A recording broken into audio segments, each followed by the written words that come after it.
अमिता झा और आप देख रहे हैं आज तक। बीजेपी ने बंगाल चुनाव के लिए पूरी ताकत झोंक दी है। शनिवार के बाद मंगलवार को पार्टी अध्यक्ष जेपी नड्डा फिर बंगाल के दौरे पर हैं। नड्डा यहां एक साथ 2 परिवर्तन यात्राओं को हरी झंडी दिखाएंगे। झारग्राम में रैली से पहले बीरभूम में बीजेपी अध्यक्ष स्थानीय नायकों को भी श्रद्धांजलि देंगे। बंगाल में अभी चुनावी तारीखों का ऐलान नहीं हुआ है, लेकिन बीजेपी ने ममता के गढ़ में मजबूत दावेदारी पेश करते हुए पूरी ताकत झोंक दी है।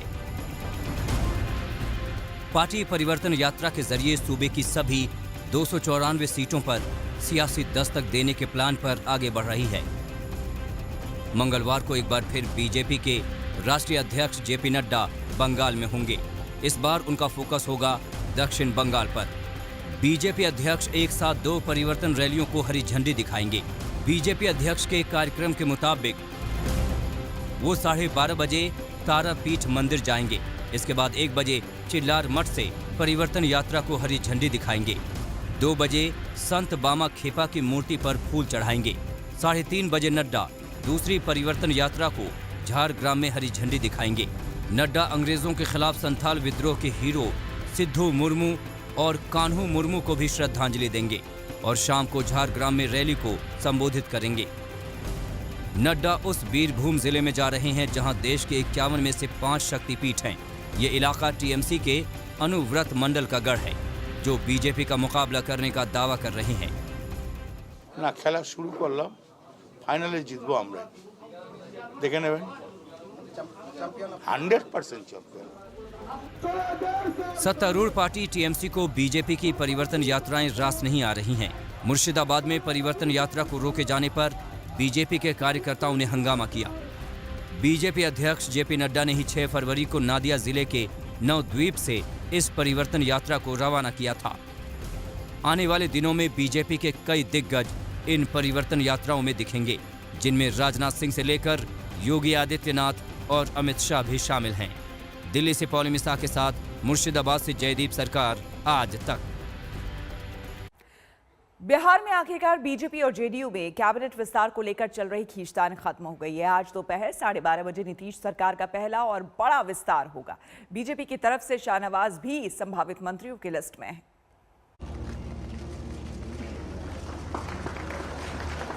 बिहार में नीतीश कुमार सरकार के गठन के कई हफ्ते बाद आखिर कैबिनेट विस्तार की बारी आ ही गई। नीतीश कुमार देरी के लिए बीजेपी पर तोहमत भी जड़ चुके थे। बीते साल 16 नवंबर को नीतीश कुमार सीएम बनने के बाद से 13 मंत्रियों से ही काम चला रहे थे। कैबिनेट विस्तार को लेकर अब बीजेपी और जेडीयू में आखिर बात बन गई है। मंगलवार को 12:30 बजे नए मंत्री शपथ लेंगे। जिन मंत्रियों के शपथ लेने की संभावना है, उनमें बीजेपी के कोटे से शाहनवाज हुसैन, सम्राट चौधरी, नितिन नवीन, संजय चौरसिया, संजय सरावगी, भागीरथी देवी और नीरज बबलू शामिल हैं। इसी तरह जेडीयू के कोटे से जो शपथ ले सकते हैं, उनमें जामा खान, संजय झा, सुमित सिंह, मदन सहनी, नीरज कुमार और जयंत कुशवाहा हैं। फिलहाल नीतीश कैबिनेट में 22 पद खाली हैं। बिहार में सीएम को मिलाकर 14 मंत्री हैं। इनमें बीजेपी से 7, जनता दल यू से 5 और एक मंत्री हिंदुस्तान अवाम मोर्चा और विकासशील इंसान पार्टी से हैं। पटना से रोहित कुमार सिंह, आज तक। क्या देश के समर्थन में ट्वीट करना महाराष्ट्र सरकार को अपराध लगता है? महाराष्ट्र के गृह मंत्री अनिल देशमुख, जो खुद कोरोना क्वारंटीन में हैं, वो जूम कॉल में बैठकर तुरंत एक आदेश देते हैं। कहते हैं कि जांच करो कि सचिन, लता मंगेशकर, अक्षय कुमार ने जो देश के समर्थन में ट्वीट किया, वो किसके दबाव में किया है।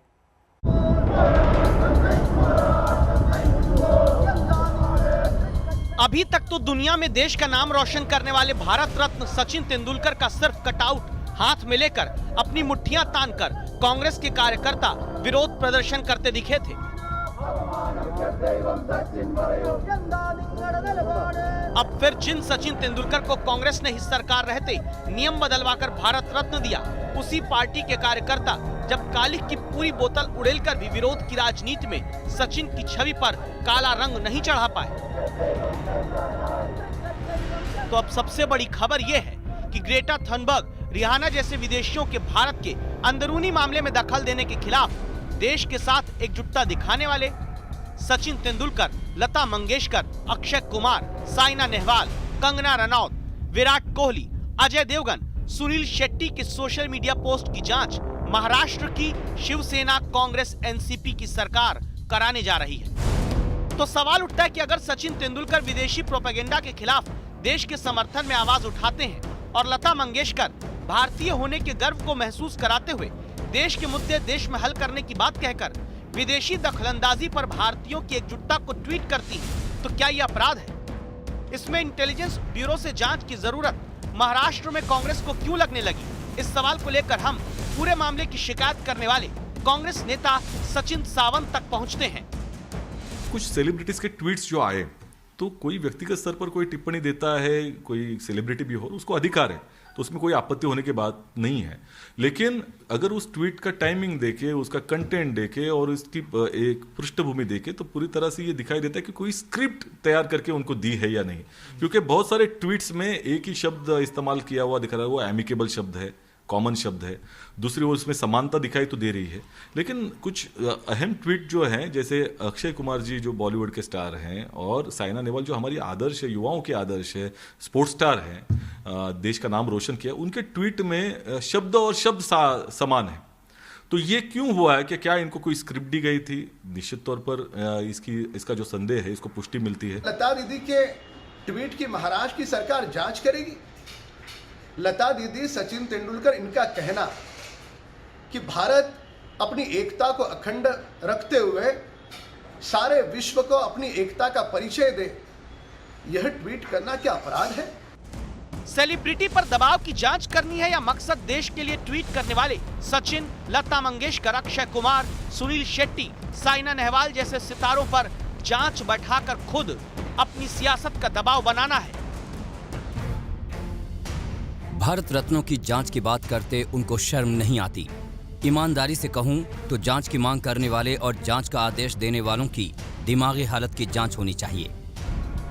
विरोध की हालत ये कि राजू शेट्टी की पार्टी के कार्यकर्ता पोस्टर लेकर सचिन के घर के बाहर पहुंच जाते हैं, जिस पर लिखा है, सचिन क्या आप किसानों के लिए भी कभी ट्वीट करेंगे? देश में यह पक्का पहला मामला होगा जहां देश के विरोध नहीं बल्कि देश के समर्थन में आवाज उठाने वालों पर दबाव की जांच कोई सरकार कराने जा रही है। शरद पवार जो खुद कृषि मंत्री रहते महंगाई के सवाल पर ज्योतिषी नहीं हूं बोलकर चुप्पी साध लेते थे, उन्हीं पवार ने सचिन को दूसरी फील्ड के बारे में कुछ बोलने से पहले सतर्क रहने की नसीहत पिछले हफ्ते दी और उन्हीं के राज्य महाराष्ट्र में देश के लिए बोलने की आजादी भी जांच के घेरे में बैठा दी जाती है। ऐसा क्यों? चुनाव के मुहाने पर खड़े तमिलनाडु में जयललिता की सहयोगी रही शशिकला की एंट्री से सियासी हलचल अचानक तेज हो गई है। बेंगलुरु से लेकर चेन्नई तक के सफर में शशिकला का जैसा समर्थन मिला, उससे सत्तारूढ़ अन्नाद्रमुक खेमे में भी बेचैनी है। बड़ी बात यह है कि अन्नाद्रमुक के भी काफी कार्यकर्ता शशिकला के स्वागत में खड़े दिखे। चुनाव की दशा और दिशा को बदल सकती है। ये भीड़ सियासी नतीजों पर भी असर डाल सकती है और नए समीकरण बनाने का मादा भी रखती है। अन्नाद्रमुक से निष्कासित नेता वीके शशिकला आय से ज्यादा संपत्ति मामले में 4 साल की जेल की सजा काटने के बाद तमिलनाडु लौटी तो राजनीतिक पंडितों को भी शायद अंदाजा नहीं था कि उनका कुछ इस अंदाज में स्वागत होगा। कर्नाटक की सरहद लांघकर उनके काफिले ने जब तमिलनाडु में कदम रखा तो हजारों की भीड़ पलक पावड़े बिछाए उनका इंतजार कर रही थी। इसके बाद राज्य में शुरू हुआ उनका धमाकेदार सफर। आदमकद पोस्टरों से जयललिता के साथ शशिकला अपने भतीजे टीटीवी दिनाकरन के साथ दिख रही थी। पूरे रास्ते हजारों समर्थक उन पर फूलों की बारिश कर रहे थे। कई जगह अन्नाद्रमुक कार्यकर्ताओं ने भी स्वागत किया और तमिलनाडु की धरती पर कदम रखने के चंद घंटों के बाद ही शशिकला ने अपने इरादों का इजहार कर दिया। इरादा सियासत में वापसी का।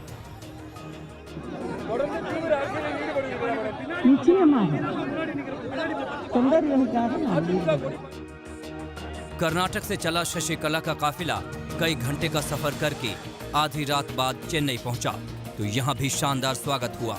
लोग इंतजार कर रहे थे।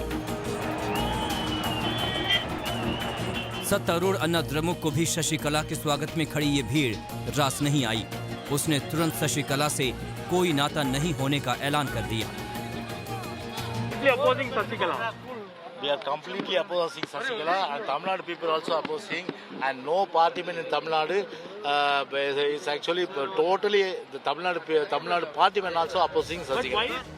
सत्तारूढ़ दल का नियंत्रण अभी शशिकला के हाथों में ही था। आज उसी पार्टी से उनका आमना सामना है। अब देखना यह है कि चिन्नम्मा के नाम से मशहूर शशिकला की दूसरी सियासी पारी किसके समीकरण बनाती है और किसके बिगाड़ती है।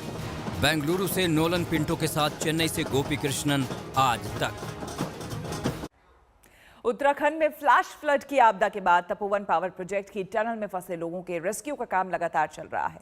रात में भी आईटीबीपी समेत सभी रेस्क्यू एजेंसीज के जवानों ने टनल में फंसे लोगों तक सुरक्षित पहुंचने की कोशिश की। इस बीच आज राज्य के मुख्यमंत्री त्रिवेंद्र सिंह रावत उन गांवों में जाकर लोगों से मिलने वाले हैं जो इस आपदा से सबसे ज्यादा प्रभावित हैं।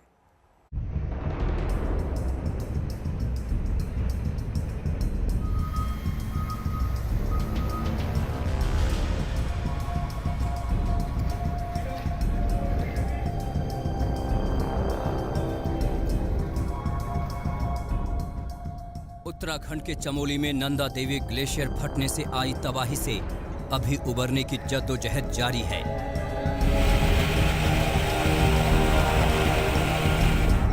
जोशीमठ के तपोवन में पावर प्रोजेक्ट की टनल में फंसे 30 से अधिक लोगों के रेस्क्यू ऑपरेशन के लिए आईटीबीपी से लेकर एनडीआरएफ, एसडीआरएफ और उत्तराखंड पुलिस के जवान दिन रात एक कर चुके हैं। Our intention is to reach the earliest as possible at 180 meters where the tunnel takes a bend, where we are very much intending to reach so that we can look out for survivors. So the moment it is reached, we will start our rescue operations, the future operations where we will send our personnel by foot and all other equipments. इस tunnel से मलबा निकालना आसान नहीं, लेकिन mission को पूरा करना जरूरी है क्योंकि कई जिंदगियों का सवाल है और हर एक बीतता हुआ पल उन पर भारी पड़ रहा है। जो लोग टनल में फंसे हैं, संभावना है कि वो टनल में आगे पड़ने वाले एक टी पॉइंट के पास हो सकते हैं। तपोवन में एनटीपीसी की दूसरी टनल को खोलने की कोशिशों में लगातार मुश्किलें आ रही हैं। पहले यहाँ पर मैनुअल अंदर जाने की कोशिश की गई, लेकिन उसके बाद अब दोबारा एक बार फिर से जेसीबी की मदद ली जा रही है। और क्योंकि ये कहा जा रहा है कि ये 1.5 किलोमीटर से लंबी टनल है और जो मलबा है वो कई फीट तक अंदर भरा हुआ है। मुश्किलें स्लज है, उसको निकाल रहे हैं जिस एरिया को, उसमें फिर भर जा रहा है और मैनुअली मशीन के थ्रू ही कर पा रहे हैं इसको। मैनुअली ये सारा क्लियर नहीं हो पा रहा है क्योंकि ये टनल में अभी 100 मीटर आगे जाके ऊपर छत तक भरा हुआ है स्लज। तो इसको पहले निकालेंगे, एक ओपनिंग बनेगी जहां से जवान अंदर जाएगा, उसके लिए कर रहे हैं। और अभी डिफरेंट फोर्सेज यहाँ पे आ गई हैं ऑलरेडी, तो ये काम तेजी से चल रहा है फिलहाल। रेस्क्यू ऑपरेशन की पल पल मॉनिटरिंग हो रही है। उत्तराखंड के मुख्यमंत्री त्रिवेंद्र सिंह रावत ने जोशीमठ में रेस्क्यू ऑपरेशन में लगी सभी एजेंसियों के साथ बैठक भी की है। जो लोग लापता हैं, उनमें हाइडल पावर प्रोजेक्ट के लिए काम कर रहे मजदूरों के अलावा आसपास के गांव वाले शामिल हैं। एनटीपीसी का 480 मेगावाट का तपोवन प्रोजेक्ट और 13.2 मेगावाट का Rishiganga hydel project flash flood की तबाही में बड़े पैमाने पर बर्बाद हुआ है। अभी जो लोग 35 के करीब अनुमान है कि टनल में फंसे हैं, उनके लिए रेस्क्यू ऑपरेशन चल रहा है। लगभग 90 मीटर से अधिक कह सकते हैं कि वहाँ तक हम पहुँच चुके हैं, हमारी टीम पहुँच चुकी है।